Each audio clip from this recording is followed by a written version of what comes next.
Good morning everyone. आज हम फिर आप सबके सामने एक अगेन न्यू वीडियो के साथ दिल्ली पुलिस के प्रीवियस ईयर क्वेश्चंस साइंस के लेकर आए हैं, जो कि ये 15 नवंबर से तीनों शिफ्ट के शिफ्ट 1, 2 और 3 again we are with 12 questions जो तीनों शिफ्ट से लिए गए हैं। मोस्ट ऑथेंटिक कंटेंट आपके सामने और पूरी एक्सप्लेनेशन के साथ स्टार्ट हो रहा है। Question number 1, which species of the arthropods is horseshoe shaped with hard shell and the spine like tail? अब बड़ा ही फैक्चुअल क्वेश्चन सा पूछ लिया गया है, वो भी अर्थपोडा फैमिली से, कि अर्थपोडा से कि कौन बिलोंग करता है। लोलिगो नहीं, लोकस्ट नहीं, लिमलस यस, लेसिफर नहीं। तो अर्थपोडा के कुछ कुछ कैरेक्टरिस्टिक्स अगर आपको पता होगी कि अर्थपोडा होता क्या है, मीनिंग क्या होता है अर्थपोडा। पोडा मींस लेग्स, ठीक है ना, लेग्स। और इनकी शेल कैसी होती है, हमेशा हार्ड शेल, हार्ड शेल होंगी। तो एग्जाम्पल्स के बेसिस पे क्वेश्चन सेट किया गया है, जो कि एक फैक्चुअल क्वेश्चन है। इतना इजी नहीं है सॉल्व करना, क्योंकि अर्थपोडास के आपको थोड़े बहुत एग्जाम्पल्स पता होने चाहिए, तब जाके आप इनके बारे में कर पाएंगे और एग्जाम्पल में टिक कर पाएंगे, ठीक है। तो अर्थपोडा एक बड़ी फैमिली है, अगर कहा जाए तो सबसे ज्यादा लार्जेस्ट, पूरे एनिमल किंगडम का लार्जेस्ट पार्ट है arthropoda. Question number 2, the process of browning of sugar used extensively in cooking for the resulting sweet nutty flavour and brown colour is called. बहुत ही सिंपल, ये तो शुगर हमने देखा ही है भाई। शुगर को जैसे ही हीट करते हैं तो क्या बन जाता है, वो थोड़ा सा ब्राउनिश हो जाता है ना, ब्राउनिश कलर का हो जाता है। यानी कि हम शुगर को क्या कर रहे हैं, एक तरीके से मेल्ट कर रहे हैं। वो मेल्ट करते हैं तो उसको क्या कहते हैं, कैरमलाइजेशन, है ना। निर्मला सीतारमन ने भी तो कैरमलाइज करा है अभी सब चीजों को। पॉपकॉर्न कितना % टैक्स लगा दिया, कमेंट सेक्शन में बताओ, कितना % टैक्स लगा दिया पॉपकॉर्न के ऊपर कैरमलाइज करने पर, ठीक है। Question number 3, maintenance function of living organism is a process. अब ये बहुत ही बेसिक सा साइंस का क्वेश्चन बनाया गया है, जो किसी बुक से भी नहीं मिलेगा और कहीं से भी नहीं मिलेगा, ठीक है ना। Maintenance function of a living organism is a dash process. क्या वन टाइम प्रोसेस है मेंटेनेंस? क्या हमें एक बार अपनी लाइफ को मेंटेन करना पड़ता है? बिल्कुल भी नहीं। Short time? बिल्कुल भी नहीं। लॉन्ग टाइम कह सकते हैं, बट कितना लॉन्ग, 1 साल, 2 साल, 3 साल? तो एक ये कॉन्टिन्यूस प्रोसेस है, जिसमें हम क्या करते हैं, हम रेस्पिरेशन करते हैं, ठीक है ना। एक कॉन्टिन्यूस प्रोसेस है। रेस्पिरेशन को हम चाहे तो 2 सेकंड के लिए भी नहीं रोकना चाहेंगे। रेस्पिरेशन होगी, सर्कुलेशन होगा, हमारी बॉडी की जितनी भी मेंटेनेंस प्रोसेस है, एक्सक्रीशन होगा, all these processes, transportation, all these processes are life processes which need to be continuous। कैसी होनी जरूरी है, इनको continuous होना बहुत जरूरी है, तभी हमारी लाइफ मेंटेन रहेगी, तभी एक लिविंग ऑर्गेनिज्म जिंदा रहेगा। तो इसीलिए क्वेश्चन कैसे बनाया गया, maintenance functions of a living organism is a continuous process. तो देख लो, अब कोई बुक से भी नहीं बनाया जा रहा क्वेश्चन, एक सिंपल लाइन उठाकर क्वेश्चन बनाया गया है, जिसमें बच्चों को थोड़ा सा विजिलेंस रहना पड़ेगा और समझना पड़ेगा कि कैसे क्वेश्चन सेट हो रहे हैं, ठीक है ना। बाकी हम एनालिसिस करके आपको देते रहेंगे टाइम टू टाइम। तो क्वेश्चन नंबर 4 आपके सामने है, what is the range of temperature on the surface of the moon with no atmosphere? This is the answer, no atmosphere. यानी कि जब एटमॉस्फेयर होगा ही नहीं, तो it means that there is no blanket to trap heat, ठीक है ना। कोई ब्लैंकेट है ही नहीं जो हीट को ट्रैप कर ले, यानी कि सनलाइट को ट्रैप कर ले। अब जब सनलाइट को ट्रैप ही नहीं कर रहा, तो टेम्परेचर की रेंज कैसी हो जाएगी, ड्रास्टिकली चेंज होगी। दिन में कुछ और टेम्परेचर, रात में कुछ और टेम्परेचर। तो कितना आंसर हो सकता है, this is the answer, -190 degree celsius to 110 degree celsius. यानी कि डे टाइम में ये टेम्परेचर 110 डिग्री तक फैल जाएगा और रात होते होते -190, just because of there is no atmosphere. तो एटमॉस्फेयर का हमारी लाइफ में बहुत बड़ा रोल है ना। हमारे एटमॉस्फेयर का एक टेम्परेचर मेंटेन करने में, लाइफ को सस्टेन कराने में देख सकते हो कितना बड़ा रोल प्ले कर रहा है। क्वेश्चन नंबर 5 केमिस्ट्री से आया हुआ एक क्वेश्चन है, बेसिक है। A reaction where in atoms of an element in the reactants, reactant मतलब लेफ्ट साइड, ठीक है ना, रिएक्टेंट मतलब लेफ्ट साइड, तो रिएक्टेंट और फिर आता है हमारा क्या राइट साइड पे प्रोडक्ट्स, कुछ रिएक्टेंट्स होंगे कुछ प्रोडक्ट्स होंगे, यस, आर एक्सचेंज्ड और रिप्लेस्ड, तो बात हो रही है कुछ एक्सचेंज और रिप्लेस की, to form a new element in the product is called what, oxidation नहीं, क्या एडिशन रिएक्शन हो रही है, ऐसा भी नहीं हो रहा, कॉम्बिनेशन बिल्कुल भी नहीं, यहां तो बात किस चीज की हो रही थी, एक्सचेंज करने की, एक्सचेंज है ना। एक छोटा सा एग्जांपल देखो, चलो इसके लिए मान लेते हैं हमारे पास है मीथेन, सिंपल, मीथेन गैस सब जानते हैं, नेचुरल गैस, 95% मीथेन ही होती है इसके अंदर, नेचुरल गैस के अंदर, ठीक है ना।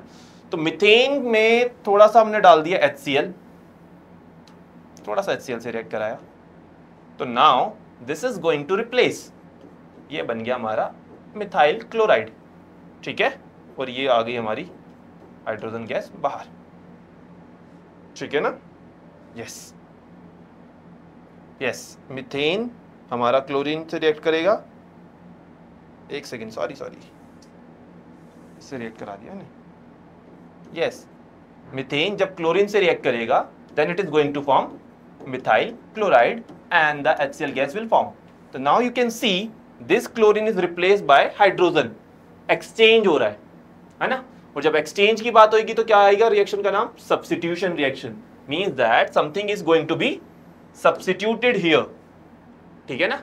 एक बहुत बेसिक सी रिएक्शन है, मिथाइल क्लोराइड बनता है, HCl गैस बनती है, और ये सब्स्टिट्यूशन रिएक्शन का बेस्ट एग्जांपल बन जाता है, तो option number C is the best answer. Question number 6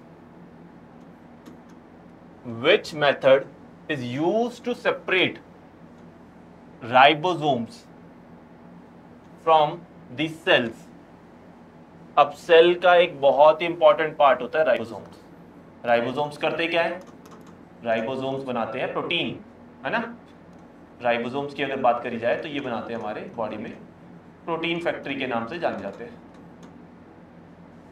अब पूछा जा रहा है कि सेल से राइबोसोम्स को कैसे सेपरेट किया जाए, हाउ कैन वी सेपरेट, क्या क्रोमेटोग्राफी प्रोसेस हेल्प करेगी, बिल्कुल भी नहीं, क्रोमेटोग्राफी तो किस में हेल्प करती है, कलर्स को, है ना, कुछ पिगमेंट्स हो गए या फिर कुछ ड्रग्स हो गए, कुछ केमिकल्स हो गए, उनको सेपरेट करने में हेल्प कर जाएगी क्रोमेटोग्राफी। तो डिस्टिलेशन बिल्कुल भी नहीं, डिस्टिलेशन तो 2 मिसिबल लिक्विड्स को सेपरेट करने में हेल्प करेगी, ऐसे लिक्विड्स जो कंप्लीटली मिक्स हो सकते हैं, लिक्विड जो कंप्लीटली मिक्स हो जाते हैं, उनको सेपरेट करने में हमारे को हेल्प करता है, जैसे कि अल्कोहल एंड वाटर, एग्जांपल दे सकते हैं हम इसका भी, alcohol plus water can be separated with the help of distillation. Filtration, cell से फिल्ट्रेशन थ्रू, बिल्कुल भी नहीं, तो लास्ट ऑप्शन बचता है that is ultra centrifugation, means that कि एक सेल को अगर लिया जाए और सेंट्रिफिकेट किया जाए, ठीक है ना, तो क्या होगा, सेल मेम्ब्रेन टूटेगी, तो सारे के सारे सेल ऑर्गेनल बाहर निकल के आएंगे, और जिसमें से राइबोसोम भी एक होगा, और वो भी सेंट्रिफिकेशन टेक्निक के थ्रू बाहर आ सकता है, ठीक है ना, तो option number D is the perfect answer. Next question, which of the following is the most dominant flora of the plant kingdom, again diversity से एक और क्वेश्चन, तो डाइवर्सिटी यानी कि हम कह सकते हैं एक इंपॉर्टेंट टॉपिक है, ठीक है ना, यानी कि हमें डाइवर्सिटी को थोड़ा सा कंसीडर करके चलना पड़ेगा, क्योंकि क्वेश्चन आ रहे हैं यहां से। अब क्वेश्चन ये है, प्लांट किंगडम का सबसे डोमिनेटिंग फ्लोरा कौन सा है, क्या ब्रोयोफाइटा है, ब्रोयोफाइटा को एक और चीज नाम से जाना जाता है, कैसे, एम्फीबियन ऑफ प्लांट किंगडम, है ना, amphibian of plant kingdom, amphibian of plant kingdom के नाम से जाना जाता है। एंजियोस्पर्म फ्लावरिंग प्लांट, और यही आंसर भी है हमारा, क्योंकि फ्लावरिंग प्लांट की वैरायटी सबसे ज़्यादा है, एंजियोस्पर्म। तो यही हमारा सबसे बड़ा डोमिनेटिंग फैक्टर है, डोमिनेटिंग है flora. Gymnosperm means that without flower, ठीक है ना, फ्लावर नहीं होते इनके पास, विदाउट फ्लावर। और टेरिडोफाइटा विदाउट सीड, इनके पास सीड ही नहीं होते, ठीक है ना, pteridophyta. Next example, next question पे आते हैं, question number 8। Correctly match the following with the Indian season and there crops. तो इंडियन सीजन, इंडिया में सीजन होते हैं हमारे, अब उनकी क्रॉप के साथ इसे मैच करो। तो खारीफ क्रॉप ग्रो होती है हमारी किस में, रेनी सीजन में, सबको पता है ये बात, रेनी सीजन में हमारे को खारीफ क्रॉप मिलती है। राबी विंटर सीजन। और ज़याद की बात करें तो थोड़ा सा मार्च से लेके जून तक में कह सकते हैं, मिडवे। तो रेनी सीजन यानी कि बारिश की सबसे ज़्यादा ज़रूरत होती है राइस को ग्रो करने में, तो हम बिल्कुल क्लिक कर सकते हैं यहाँ पर। विंटर यानी कि वीट, और ज़याद यानी कि फूडर क्रॉप। फूडर क्रॉप बोले तो जो हम ज़्यादातर यूज़ करते हैं काव वगैरह के फूड को प्रिपेयर करने के लिए, फूडर क्रॉप, है ना। चलो